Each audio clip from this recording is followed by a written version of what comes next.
Бид нар гендер гэхээр нэг эрэгтэй эмэгтэй хоёр хүний тухай яриад байгаа юм шиг юм ойлголт байгаад байна. Тэгээ энэ өөрөө бол ардаа ерөөсөө цэвэр хүний тухай асуудал яригдж байгаа. Одоо бүх хүйсийн асуудлыг ярьж байгаа шүү дээ. Тэгэхээр бид нар би бас өнгөрсөн хурлууд дээр ч гэсэн хэлсэн. Бид нар ерөөсөө энэ хүүхдүүдээсээ эхлэе. Энэ иргэдийг соён гэгэрүүлэх ажил руугаа орё.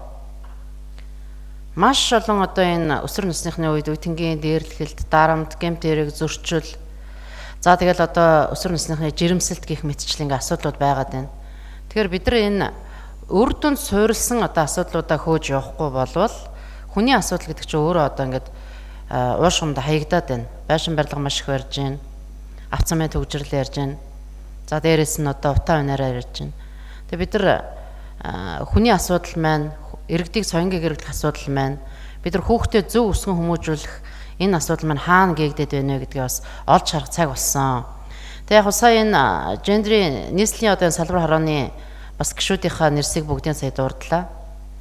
Тэгээ энэ салбар хороо маань өөрөө үндсэндээ бас бодлого жоох алдагдсан юм шүү. Дандаа манай дарга нар байдаг юм байна. Яг энэ ажиллаа хийж амждаггүй, яг энэ буцаагаад яг энэ хурал хуйгаа хуралдаж чаддаггүй, яг энэ дээр энэ бодлогын асуудлаа гаргаж чаддаг юм уу? Ажилдаа түүртээ өнөө маргаашаа ингээд өнгөрөөд нэг хурал хуй хийгээд ингээд тайлан байдлаар ингээд цаасан дээр буугаад явдггүй гэдгийг бас бодох цаг нь болсон. Тэгээд энэ асуудлыг хилцэж байгаа учраас би энэ асуудлыг бас төлхөө яриад байгаа. Тэгэхээр төсөө мөнгөний асуудал нь бас их хүнд байдаг юм билэ. Өнгөрсөн жилүүд бас энэ